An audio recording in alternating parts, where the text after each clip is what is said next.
মুক্তি কে জানি কার ভাগ্যে হয়। জোরে জোরে কর নাউজুবিল্লাহ। কত রকম বাবা আমাদের বাংলাদেশে আছে না নাই? সালা বাবা, জটা বাবা, বদনা বাবা, আবার দেখি বগলা বাবা, ল্যাংটা বাবা। কুমিল্লা আছে এক পাগলা, এর নাম হলো ল্যাংটা। বিশাল বড় গেট, গেটের মধ্যে লেখা আছে আসছি ল্যাংটা যাব ল্যাংটা, এই জন্য মাঝখানে পোশাক পরবো না। নাউজুবিল্লাহ নাউজুবিল্লাহ কিছু একটা কোন। আমার একটা যুক্তি ঠিক আছে, মানলাম। এই ভণ্ড দুনিয়াতে আসছো, তোমার শরীরে দুনিয়াতে আসার সময় পোশাক ছিল না, জন্য পোশাক পরবা না। আমার একটা যুক্তি হলো, দুনিয়াতে যখন আসছো তোমার দাঁতও তো ছিল না। কথা বলেন ঠিক কিনা? একটা লোহার হাতুড়ি দিয়া বাইরে সব দাঁত গুলো ফালাইয়া দেওয়া দরকার। দুনিয়ার মুসলমান ইমানদার আল্লাহর গোলাম পীরের বিরুদ্ধে বলি না, খেয়াল করেন। ভণ্ড পীর যারা, তাদের বিরুদ্ধে বলতেই হবে। আর জোরে বলেন ঠিক কিনা? হক্কানি পীরের দরবারে যান, যেই পীরের কাছে গেলে মানুষ নামাজি হয়, যেই পীরের কাছে গেলে দাড়ি সারা লোক দাড়িওয়ালা হয়, যেই পীরের কাছে সুন্নত নাই এমন লোক গেলে সুন্নতের পাবন্দি করনেওয়ালা হয়। বেপর্দা মহিলা যেই পীরের দরবারে গেলে পর্দাশীলী বান্দি হয়ে যায়, এমন পীরের দরবারে আরো আমাদের যাওয়া দরকার। কথা কোন ঠিক কিনা? কিন্তু বাংলার জমিনে এমন পীর আছে, এমন মুরিদদেরকে আমরা দেখেছি, যেই মুরিদ আগে নামাজ পড়তো কিন্তু দরবারে যাওয়ার পরে এখন মসজিদে যায় না। এরকম পাগলা গেদুসার লোক আছে না? আছে না? দুনিয়ার মুসলমান ইমানদার আল্লাহর গোলাম, আমি যশোরের আমি চট্টগ্রামের এক জায়গায় গেলাম, দুনিয়ার মুসলমান ইমানদার আল্লাহর গোলাম বলতেছে, হুজুর আমাদের এই জেলায় 300 বাবা। কত? আমি বললাম আমাদের এলাকায় সন্তান জন্ম দিতে বাবা লাগে একজন, তোমাদের 300 লাগে। যাই বলে আমার 300 বাবা, এটা বৈধ না অবৈধ? আল্লাহ বুঝ দান করেন, জোরে বলেন আমিন। আর বেশি দূরে যাইতে পারলাম না, এবার আসেন। এই জালেম বাদশা তার দেশের জনগণকে বলতো, আমাকে সেজদা করো, যদি তোমরা আমাকে রব হিসেবে মানো তাহলে আমি তোমাদেরকে ছেড়ে দিব, আর যদি রব হিসেবে না মানো হত্যা করব। যারা রব মানত, সেজদা করত, পূজা করত, তাদের অব্যাহতি দিত, আর যারা সেজদা করত না তাদেরকে হত্যা করে ফেলত। মুসলমান নবীজি সাল্লাল্লাহু আলাইহি ওয়াসাল্লাম সাহাবায়ে কেরামদেরকে বলেন, ওই জালেম বাদশা 90 বছর আগের একটা ঘটনা, যে বাদশার নাম ছিল ইউসুফ জুনাওয়াজ। আমি কি ঘটনাটা বলবো? অনেক লম্বা ঘটনা, একটু টাইমে ছোট করি, খেয়াল করেন। এই বাদশার একজন জাদুঘর ছিল। কি ছিল? জাদুবিদ্যা। সে বাদশাকে জাদুবিদ্যা দিয়ে দিয়া তাকে নানান রকম চামচামি করত। কি করত? বিভিন্ন বুদ্ধি দিত। বুদ্ধিজীবী আমাদের দেশের দেখবেন যারা ক্ষমতায় থাকে, এদের ডাইনে বামে সাদে মাল নাই, তাকওয়ালা বুদ্ধিজীবী থাকে না? থাকে না? আছে না নাই? চামচামি করে, চামচামি। আমাদের বাংলাদেশের মানুষ সব থেকে বেশি চামচামিতে 1 নাম্বার। কথা হয় না কেন? মানে ও খালি পারে না যে জুতা তলাটা চাইতে খাইয়া ক্ষয় করে। এজন্য মাঝে মধ্যে বয়ানে বলি, পৃথিবীর মানচিত্রে যদি এমন একটা প্রতিযোগিতা হতো যেখানে পৃথিবীর সব রাষ্ট্রগুলো অংশগ্রহণ করবে, যেই প্রতিযোগিতার নাম হতো চামচামি প্রতিযোগিতা। কি প্রতিযোগিতা? আর সেখানে ঘোষণা দেওয়া হতো 100টা দেশকে বিজয়ী ঘোষণা করা হবে। আমার মন বলে অন্য দেশ তো দূরের কথা, কেউ একটাও পাইতো না, বাংলাদেশে 1 থেকে 100টা থাকতো। জোরে বলেন সুবহানাল্লাহ, সুবহানাল্লাহ। বলেন এইরকম চামচামি আমরা করি কি করি না? জোরে বলেন করি কি করি না? আমরা মানুষের দালালি করব না। দুনিয়ার জমিনে যতদিন বেঁচে থাকবো, দালালি যদি করতে হয় মদিনাওয়ালার দালালি করবো। ঠিক কিনা? মানুষের দালালি করবো। আল্লাহ আমাদেরকে বুঝদান করেন। যে জাদুঘর বয়স হয়ে গেছে, এবার বাদশাকে বলেন, বাদশাহ আমার মন বলে আমি বেশি দিন বাঁচবো না, আমাকে একটা মেধাবী ছেলে দাও, যেই ছেলেকে আমি আমার জ্ঞানগুলো শিখাবো, ভবিষ্যতে আপনার কাজে লাগবে। লম্বা কথা, একজন মেধাবী ছাত্রকে তাকে দেওয়া হলো, তার কাছে শেখার জন্য সকালে যায়, আবার বিকেলে আসে। এইরকম চলাফেরা করতে করতে একদিন দেখে রাস্তার পাশে একটা ঘর, এই ঘরের মধ্যে একজন বুজুর্গ মানুষ পাগড়ি পরা, কথা কি শুনতেছেন? পাগড়ি পরা কিছু মানুষকে সামনে নিয়ে আল্লাহর কথা বলে, তাওহীদের কথা বলে, ইসলামের কথা বলে। কথাগুলো শুনতে তার ভালো লাগে, সে ওখানে বসে পড়ে, তার কথাগুলো অন্তরে এমন ভাবে রেখাপাত করে, এখন সে দুইটা শিক্ষাই শেখে, জাদুবিদ্যাও শেখে, ইসলাম শিক্ষাও শেখে। চিন্তা করতেছে শিক্ষাটা দুইটা, কোনটা আসল, কেমনে বুঝবো? একদিন রাস্তা দিয়ে হাঁটতেছে, হঠাৎ করে দেখে অনেকগুলো মানুষ জমায়েত হয়ে আছে। এবার সামনের দিকে আগায় গিয়ে দেখে যে বিশাল বড় ভয়ঙ্কর একটা প্রাণী সামনে বসে আছে। এই ভয়ঙ্কর প্রাণীর কারণে এই দিকের মানুষ সামনে যাইতে পারে না, ওই দিকের মানুষ এই দিকে আসতে পারে না। এবার চিন্তা করলো এটাই সুযোগ, প্রমাণ করতে হবে ইসলাম ধর্ম সত্য নাকি জাদুবিদ্যা সত্য। ছোট্ট একটা পাথর উঠায়া এবার বলতেছে, ইসলাম ধর্ম যদি সত্য হয় আমি আল্লাহর নাম নিয়া বিসমিল্লাহ বলিয়া পাথর মারবো, যদি ভয়ঙ্কর প্রাণীটা মারা যায় তাহলে আমি বুঝবো ইসলাম ধর্ম সত্য। এই কথা বলে ছোট্ট একটা পাথরের টুকরা হাতে নিয়া বিসমিল্লাহ বলিয়া প্রাণীর দিকে নিক্ষেপ করতে দেরি হয়, প্রাণীটা জায়গা মারা যেতে দেরি হয় না। জোরে কোন আল্লাহু আকবার। এবার প্রমাণ হয়ে গেছে যে আসলেই আমি বুজুর্গের কাছে যে শিক্ষা অর্জন করি, তিনি যে স্রষ্টার কথা বলে ওই স্রষ্টাই আসল স্রষ্টা। তিনি করে দিলেন লা ইলাহা ইল্লাল্লাহ। জোরে কোন সুবহানাল্লাহ। এই দৃশ্য যখন মানুষ দেখছে, চিন্তা করে বাপ রে বাপ, এই ছেলে তো সাধারণ ছেলে নয়। আমি কথার কথা বলি, এরকম একটা কাগজ দিয়ে এদিক দিয়ে একটা মুরগি দৌড় দেয়, আর আমি যদি ঢিল মারি, মুরগি যদি মরে, আমার খানকা হতে দেরি হবে না মানিকগঞ্জে কমপক্ষে? কথা হয় না? এই জায়গায় তো কমপক্ষে দেরি হবে না, মুড়িদেরও অভাব থাকবে না। এবার একজন এসে বলতেছে, বাবা তুমি তো সাধারণ ছেলে নও, আমার শরীরের মধ্যে কুষ্ঠ রোগ, তুমি একটা ফু দাও। কি দাও? এটা শুরু হয়ে গেছে। এবার ফু দিছেন, আল্লাহ পাক কুষ্ঠ রোগ ভালো করে দিছেন। জোরে কোন সুবহানাল্লাহ। মুসলমানের আওয়াজে বলেন না সুবহানাল্লাহ। এই দুনিয়ার মুসলমান বাবাজিরা আমার, একজন অন্ধ বালকের কাছে গিয়া বলে, বালক আমি দুনিয়াতে আসার পর থেকে চোখে দেখি না, তুমি একটু আমার চোখের মধ্যে ফু দাও। বালক ফু দিলেন, আল্লাহর কাছে দোয়া করলেন, আল্লাহ পাক রব্বুল আলামিন অন্ধ মানুষের চোখের আলো ফিরিয়ে দিলেন। জোরে বলেন সুবহানাল্লাহ। দুনিয়ার মুসলমান ইমানদার আল্লাহর গোলামেরা, এবার এই বালক বুজুর্গের কাছে গেলেন, সব ঘটনা তাকে খুলে বললেন। এবার বুজুর্গ ডাক দিয়ে বলেন, বাবারে মাত্র তোমার ইমানের পরীক্ষা শুরু হয়ে গেল, যে আল্লাহর পরিচয় তুমি পেয়েছো, আর যেই ঘটনা রাস্তার ভিতরে ঘটেছে, বাবারে এই ঘটনা কিন্তু এই জায়গার মধ্যে সীমাবদ্ধ থাকবে না। তবে বাবা শোনো, তুমি যত বড় বিপদে পড়ো না কেন, যত বড় ইমানের পরীক্ষার সম্মুখীন হও না কেন, বাবারে তুমি আমার নামটা কিন্তু বলিও না, কারণ তুমি যদি আমার নাম বলো তোমার উপরে নির্যাতন হবে তো হবে, আমার উপরেও নির্যাতন হবে। কথা কোন ঠিক না বে ঠিক? দুনিয়ার মুসলমান ইমানদার আল্লাহর গোলাম খেয়াল করেন। এবার এই দিকে এই যে তার এই কারামত যেটা প্রকাশিত হয়েছেন, এটা এলাকায় আর নাই, একেবারে জালেম বাদশার ওই দরবার পর্যন্ত পৌঁছে গেছে। একজন মন্ত্রী ছিলেন, জালেম বাদশার মন্ত্রী, যে চোখে দেখতো না, মন্ত্রী ছিল অন্ধ।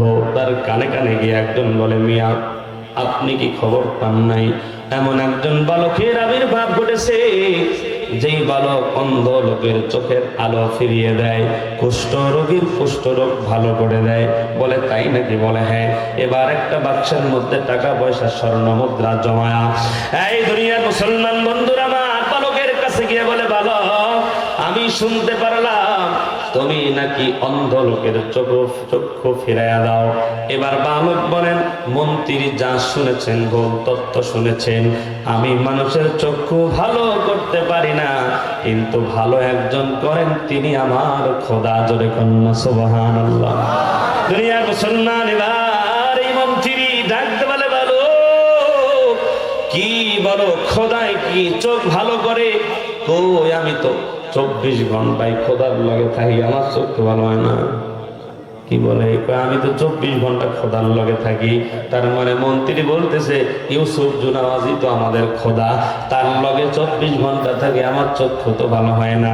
বালক বলে, মন্ত্রী রে, আমি ওই খোদার কথা বলি নাই, আমি বলছি আমার মালিক যিনি, এমন কি তোমার মালিক যিনি, এমন কি ইউসুফ জুনাওয়াজের স্রষ্টা যিনি, ওই আল্লাহর মেহেরবানিতে তার রহমতেই চোখের আলো ভালো হয়। জোরে বলেন সুবহানাল্লাহ।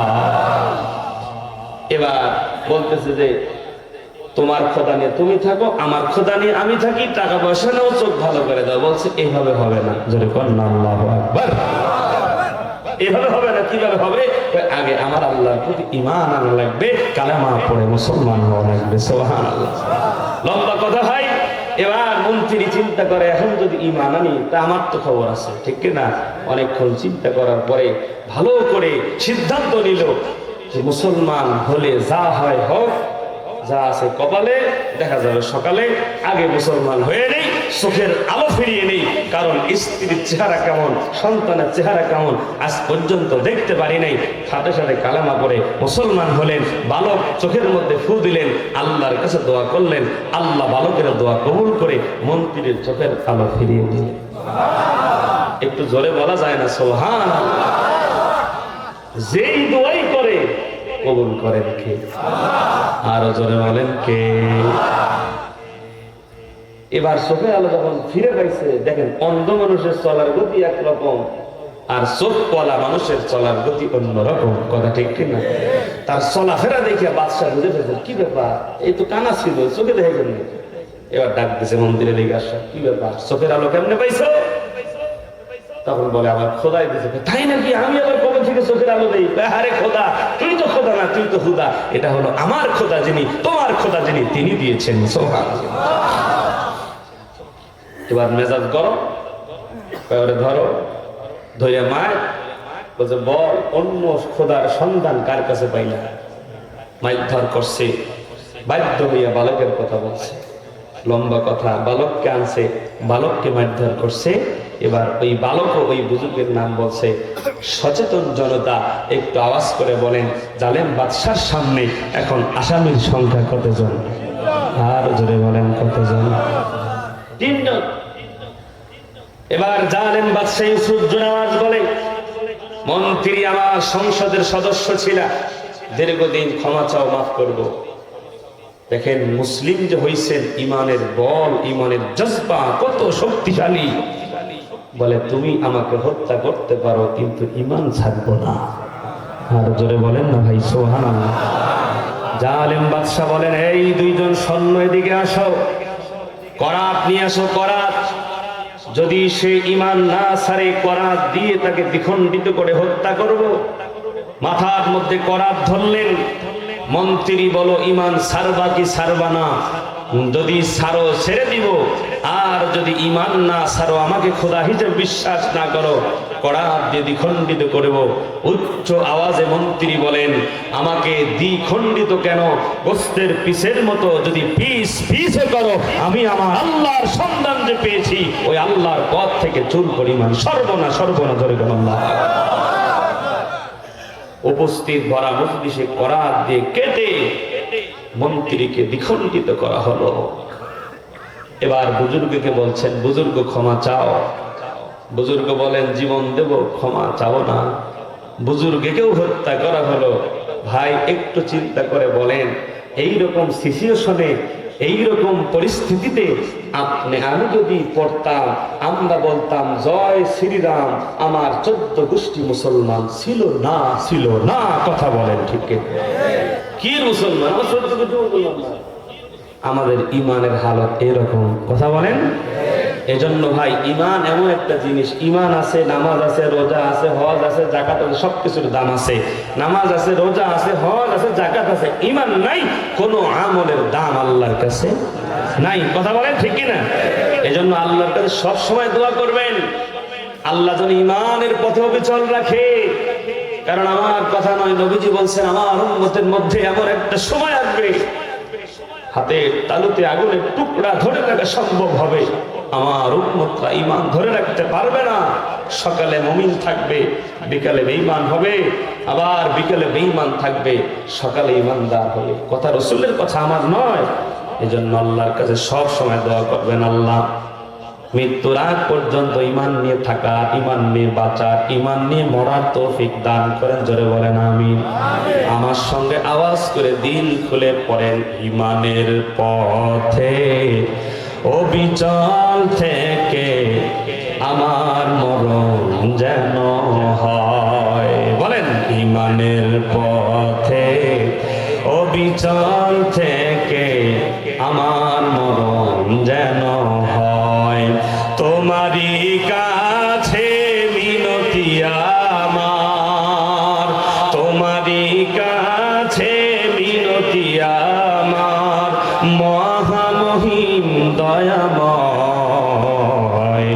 ঈমানের পথে অবিচল থেকে আমার মরণ যেন হয়। আল্লাহুম্মা আমিন। দুজনকে হত্যা করে ফেললেন। বন্ধুরা আমার, খেয়াল করেন, তাদেরকে কিন্তু বলছেন তোমরা আমার কাছে ত্রাণ ভিক্ষা চাও, ক্ষমা চাও, ক্ষমা করব। কথা বলেন, কথা বলেন ঠিক কি না? কিন্তু তারা ঈমানের পরীক্ষা দিতে গিয়ে জীবন দিয়েছেন, ঈমান দেয় নাই। একটু আওয়াজ দেন, আওয়াজ দেন ঠিক কি না? দুনিয়ার মুসলমান যুগে যুগেও, আমাদের বাংলাদেশেও ওলামায়ে কেরামেরা ঈমানের জন্য জীবন দিয়েছেন, জীবন উৎসর্গ করেছেন, বাতিলের কাছে মাথা নত করে নাই। ঠিক কিনা বলেন?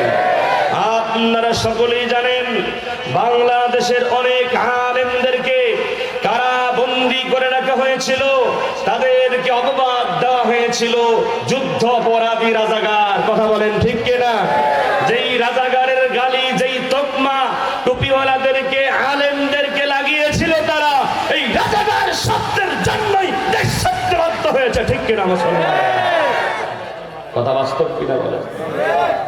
কিছু হইলেই রাজাকার। কথা হয় না? আমিও বলে রাজাকার ভাই, জন্ম 1994 সালে, ভাইও রাজাকার। কথা হয় না? কিছু হইলেই বলে যে এটা নিশ্চয়ই জামাত শিবিরের চক্রান্ত। কথা হয় না? নিশ্চয়ই হুজুরদের কোনো কিছু এখানে আছে। কথা ঠিক কিনা? ওদের কথাবার্তা শুনলে শয়তান চিন্তা করতো, মালিক তুমি আমাকে শয়তান বাড়িয়েছো কোন কায়দায়? ওরা তো আমার থেকে বড় শয়তান। কথা বল না কেন? রাগ করলেন? মুসলমান ভাইরা খেয়াল করেন, তাদের জন্য যখন কিনা ফাঁসির মঞ্চ প্রস্তুত করা হয়েছে, এই জালেমের বাচ্চারা মতিউর রহমান নিজামী, কাদের মোল্লা সহ অনেক আলেমদেরকে ফাঁসির কাস্টে ঝুলিয়ে মেরেছিল। কথা বলতে হবে ঠিক কিনা মুসলমান? এবং তাদের ফাঁসির কাস্টে ঝুলানোর আগের দিনে বলা হয়েছে, তারা যদি রাষ্ট্রপতির কাছে প্রাণ ভিক্ষা চায়, তাদেরকে ক্ষমা করে দেওয়া হবে। তারা অকপটে বলেছে, আমরা ঈমান পরীক্ষায় জীবন দিতে জানি, বাতিলের কাছে মাথা নত করতে জানি না। মুসলমান ঠিক কিনা? এজন্য ঈমানের পরীক্ষা আপনাকে আমাকেও সামনে দিতে হতে পারে। মুসলমান বন্ধুরা, বাংলার জমিনে ঈমান বাঁচাতে, বাংলার জমিন আল্লাহর নবীর ইজ্জত রক্ষার্থে, বাংলার জমিন ইসলামী শাসন কায়েম করতে, বিপ্লব যদি করতে হয়, রক্ত যদি দিতে হয়, সন্তানকে যদি এতিম করতে হয়, স্ত্রীকে যদি বিধবা করতে হয়, ময়দানে যেতে রাজি আছি কারা কারা? দুই হাত তুলে মাওলাকে দেখা।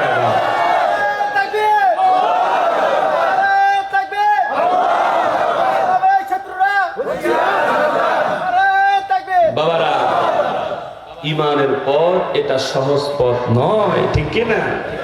আসেন, লম্বা হয়ে যায়, জীবন দিলেন কয়জন? আরো জোরে বলেন কয়জন? এই ঘটনাটা কি শেষ করবো না রেখে দেবো? থাকবেন তো? আসেন বাবারা, 12টা পর্যন্ত হবে ইনশাআল্লাহ। ইউসুফ জুনাওয়াজ অনেক বড় জালেম। জালেমরা এক উপায়ে মানুষ মারলে তাদের মনে তৃপ্তি হয় না, কথা বলেন ঠিক কিনা? এবার বালককে বলে, বালক তোমাকে আমি ঠিক করলাম আমার জাদুঘরের কাছ থেকে জাদুবিদ্যা শেখার জন্য, তুমি তা না করে অন্য ধর্মের শিক্ষা অর্জন করে আমাকে রব বাদ দিয়ে অন্য রবের পথে মানুষকে ডাকো, ক্ষমা চাও, ক্ষমা করব, যাও জাদুঘরের কাছে শিক্ষা অর্জন করো। তখন বলেন, না আমিও তাদের মতো আমার কথায় একমত, জীবন দিব ঈমানের পথ থেকে সরবো না। জোরে বলেন সুবহানাল্লাহ। মুসলমান ভাইরা এবার 10 জন সৈন্যকে ডাকলেন, ডেকে বলে, যাও একে অন্যভাবে মারবো, একে পাথরের পাহাড়ে নিয়ে ফালাইয়া দাও, উপর থেকে পাথরের আঘাতে আঘাতে রক্তে রঞ্জিত হয়ে দুনিয়ার থেকে বিদায় হবে। তাকে যখন পাথরের পাহাড়ে উঠালেন, সে আসমানের দিকে তাকায়া আল্লাহকে বলেন, আল্লাহ এতদিন দোয়া করেছিলাম, তুমি কবুল করেছো, আমার যদি হায়াত থাকে দুনিয়ার কেউ মারতে পারে না, তুমি চাইলে বাঁচাইতে পারো, তুমি চাইলে মারতে পারো, কারণ তুমি যদি না মারো এই বেঈমানেরা আমার কিছুই করতে পারবে না। মালিক তুমি আমাকে হেফাজত করো। আল্লাহ পাক সাথে সাথে দোয়া কবুল করলেন, পাহাড় কাঁপতে শুরু করলো, পাহাড়ের প্রকম্পনে পাহাড় থেকে সবগুলো পড়ে গেল, সব জায়গায় মারা গেল। আল্লাহ বালককে হেফাজত করলেন। আর জোরে বলেন সুবহানাল্লাহ। বালক এবার দৌড়তে চলে গেছেন আবার বাদশার কাছে। বালক চাইলে কিন্তু পালাইতে পারতো, কথা ঠিক কিনা? পালাই নাই কেন? কারণ ইমানদার জীবন দিতে জানে, ইমানদার পালাতে জানে না, কথা বলেন ঠিক কিনা? দুনিয়ার মুসলমান বন্ধুরা আমার, এবার বালক আবার বাদশার সামনে গিয়ে বলেন, আসসালামু আলাইকুম। মেজাজ গরম হয়ে গেছে, এই তোকে মারার জন্য পাহাড়ে পাঠালাম, তুই ফিরে আসলি, আমার সৈন্যরা কোথায়? বলেন, আমার আল্লাহ আমাকে বাঁচিয়েছেন, তোমার সৈন্যরা পাহাড় থেকে পড়ে মারা গেছেন। জোরে কন্যা আল্লাহু আকবার। এবার আরো 10 জনকে ডাকলেন, বললেন 5টা স্পিড বোট নাও, একে নিয়ে সমুদ্রের মাঝখানে যাও। সমুদ্রের মাঝখানে গিয়া এবার ওকে সমুদ্রের ঢেউর মধ্যে ফালা দিবা, পানির চুবানি খায়া মারা যায়। লম্বা ঘটনা। এবার সমুদ্রের মাঝখানে নিয়ে গেল, আবার বালক আল্লাহর কাছে দোয়া করলেন, আল্লাহ সমুদ্রের মধ্যে উত্তল তরঙ্গ ঢেউ দিয়ে দিলেন, সমস্ত বোটগুলো ডুবে গেল, সমস্ত মানুষগুলো পানির নিচে চলে গেল, পানির চুবানি খাইয়া সমস্ত সৈন্যরা মারা গেল। আর আমার আল্লাহ এই বালককে কুদরতি ভাবে সমুদ্রের তীরে পৌঁছায়া দিলেন। জোরে বলেন সুবহানাল্লাহ। এবার আবার বাদশার সামনে গেছেন, মেজাজ আরো গরম হয়ে গেছে। কি ব্যাপার রে ভাই, এত চেষ্টা করি তোরে মারতে পারি না, কেমনে মারলে তোরে মারা যাবে, কি বুদ্ধি করি? এবার বালক ডেকে বলেন, বাদশা ভালো করে শোনো, তুমি কিয়ামত পর্যন্ত, যতদিন পর্যন্ত হায়াত আছে, তুমি যদি চেষ্টা করো তোমার বুদ্ধি দিয়ে আমারে মারতে পারবা না। আমাকে যদি মারতে হয় আমার কাছে বুদ্ধি নাও, আমার বুদ্ধি দিয়েই আমারে মারা লাগবে। একটু জোরে বলা যাবে কি আল্লাহু আকবার? আর জোরে আল্লাহু আকবার।